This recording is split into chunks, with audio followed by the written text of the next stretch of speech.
Les gars, le Bitcoin a connu une grosse rechute au cours de la journée de trading d'hier. Alors, dans la vidéo d'aujourd'hui, j'aimerais vous parler de la raison pour laquelle on a vu cette chute. J'aimerais vous parler de ce que j'imagine qui pourrait se produire ensuite pour le Bitcoin et les cryptos. Est-ce que c'est quelque chose qui doit vous inquiéter? Est-ce qu'on va peut-être perdre cette boîte orange et descendre vers des prix encore plus bas? Eh bien, assurez-vous de rester dans les parages du début jusqu'à la fin de cette vidéo. Pour le savoir, on a pas mal de choses à se dire aujourd'hui. Alors, bienvenue à tous, je m'appelle Maxime et je vous apporte chaque jour des nouvelles vidéos en français sur les crypto-monnaies en vous apprenant comment vous faire de l'argent sur ce marché. Si vous êtes nouveau sur cette chaîne, alors soyez sûr de vous abonner et d'activer la cloche dès maintenant. Ok, comme toujours les gars, entrons tout de suite dans le vif du sujet. Ce que vous pouvez voir sur l'intervalle de 4 heures de ce côté. Eh bien, on constate déjà que le Bitcoin a connu plutôt un recul assez décent en fait. Et actuellement, eh bien, on constate qu'on a trouvé ce support une fois encore sur le bord supérieur de la boîte orange. On a encore une fois constaté un support de la part de la boîte orange pour le prix du Bitcoin. C'est pourquoi c'est vraiment important de prêter attention à tout ceci. En fait, au cours des quelques dernières vidéos, eh bien, je vous ai dit que si jamais on avait un recul important, alors cette boîte orange soutiendrait très probablement le prix du Bitcoin, au moins sur le plus court terme, non seulement simplement parce que c'est un support en lui-même, mais aussi parce qu'on a des moyennes mobiles extrêmement importantes aux alentours de cette zone. Vous pouvez voir qu'on a la moyenne mobile de 50, la ligne orange juste ici. On a la moyenne mobile de 100 jours également, qui est la ligne en mauve, juste ici, ok. Donc, vous pouvez constater que la ligne mauve, pour le coup, a essayé de supporter cette chandelle journalière de ce côté. On a une grosse mèche ici, mais jusqu'à présent, eh bien, ça ne se présente pas si mal. Donc voilà, on a eu un pullback, ça arrive, de toute façon, c'est de la volatilité. La raison pour laquelle on a eu ce recul, c'est qu'il y a eu beaucoup de dumping via l'ETF de l'Ethereum. Ça, pour le coup, c'est déjà une chose. Pour le coup, on s'y attendait plus ou moins, c'était une possibilité. Vous pouvez voir que l'Ethereum a connu un gros recul hier également. Pourquoi? Eh bien, encore une fois, si vous regardez les flux de l'ETF spot pour l'Ethereum, eh bien, vous pouvez voir que Grayscale a finalement saisi cette opportunité pour dumper ici près de 800 millions de dollars en jetons Ethereum. Voilà, c'est malheureux, mais on s'y attendait, ça faisait partie des risques.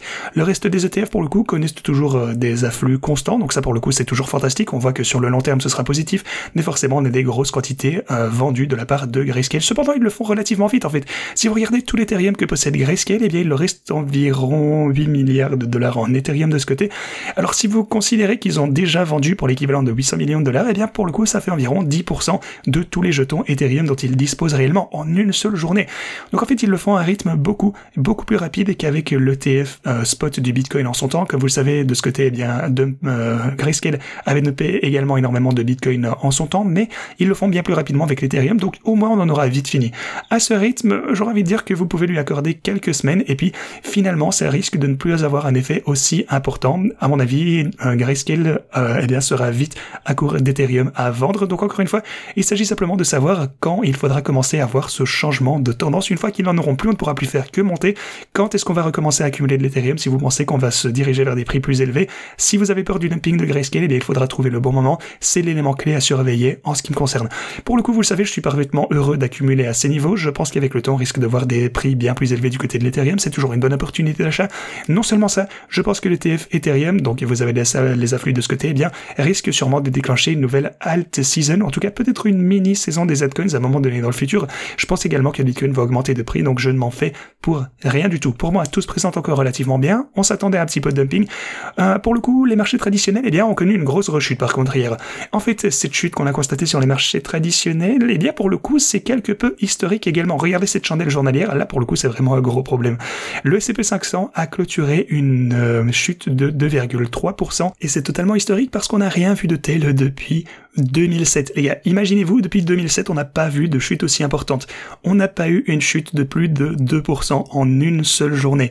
On a 1000 milliards de dollars qui ont été effacés des marchés traditionnels. C'est vraiment une journée absolument énorme. C'est vraiment un bain de sang absolu ici. Si vous regardez, ici on est en baisse de presque 6,5% de ce côté. Là, pour le coup, c'est pas la crypto, les gars. Ce sont des actions, les stocks.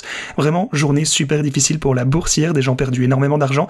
Pour le coup, le Bitcoin a été affecté également. C'est normal. Et le Nasdaq, de son côté, enregistre également la plus grosse chute en une seule journée depuis octobre 2022. Donc voilà, évidemment, ça a pas mal impacté la chute des cryptos également, mais le Bitcoin, pour le coup, n'a pas été impacté si fort que ça. Si ça s'était produit il y a quelques mois de ceci, eh bien je pense que le Bitcoin se serait vraiment fait démolir en fait. Mais pour le coup, relativement par rapport au marché traditionnel, le Bitcoin me semble en pleine forme. Vraiment l'idée d'acheter plus de Bitcoin et d'ajouter ceci au balance sheet, en fait au bilan des entreprises, je pense que ça joue vraiment en sa faveur. Même les gouvernements et autres, ça continuera à être une tendance qui fera augmenter les prix tout au long de l'année et de l'année prochaine. Donc voilà, tout ça pour dire que je ne m'inquiète vraiment pas pour l'avenir des cryptos. Tout va bien pour moi. Cependant, l'économie, vous le voyez de ce côté, est en train quelque peu de s'affaiblir. Vous pouvez voir que l'indice manufacturier, pour le coup, a chuté de 17%. Donc voilà, moins 17 points en juillet ici. Pour le coup, c'est le plus bas qu'on ait pu constater depuis la pandémie de 2020. Voilà. Mis à part la pandémie, ces chiffres pour le coup sont les pires qu'on ait pu voir depuis la crise financière en fait de 2008. Peut-être que l'économie pour le coup n'est pas vraiment aussi forte qu'elle pourrait le paraître. Ça c'est vraiment quelque chose qu'il faudra surveiller dans les mois à venir. Il faudra rester attentif, ça pourrait impacter les cryptos négativement. Ici, on a Bitstamp qui va également recommencer à distribuer le Bitcoin de Mt. Gox à ses clients. On sait déjà que Kraken a distribué son Bitcoin, ça pour le coup c'est déjà fait. Et en fait, si vous regardez l'effet que les distributions ont eu de la part de Kraken lui-même, ce que vous pouvez constater, c'est que ça n'a pas eu un effet aussi important parce que après le remboursement des créanciers de Mt. Gox, bien que les fuseaux horaires soient maintenant dépassés, les volumes et les flux de trading sur les exchanges donc de Bitcoin au comptant de Kraken sont tout à fait normaux. En fait, le dumping instantané qui vous inquiétait ne s'est pas produit. Une baisse de prix serait probable due au sentiment de marché et non à la vente de Mt. Gox. Donc finalement, il n'y a pas trop de quoi s'inquiéter. Tout ceci, c'est vraiment génial. Finalement, ça peut être derrière nous, enfin très bientôt. Donc voilà, je pense qu'en général, les gens surestiment à quel point vous devriez avoir peur ici des distributions de Bitcoin de la part de Mt. Gox, comme on avait analysé en fait ensemble sur la chaîne. Voilà, c'est également quelque chose à prendre en compte. Et si jamais la liquidité des stablecoins est en train d'augmenter, les stablecoins augmentent, super nouvelle, l'USDT, l'offre de Tether est en augmentation, c'est vraiment l'un des signes les plus significatifs qui indique qu'une nouvelle tendance haussière est en plein commencement. Donc voilà, tout va bien de ce côté également.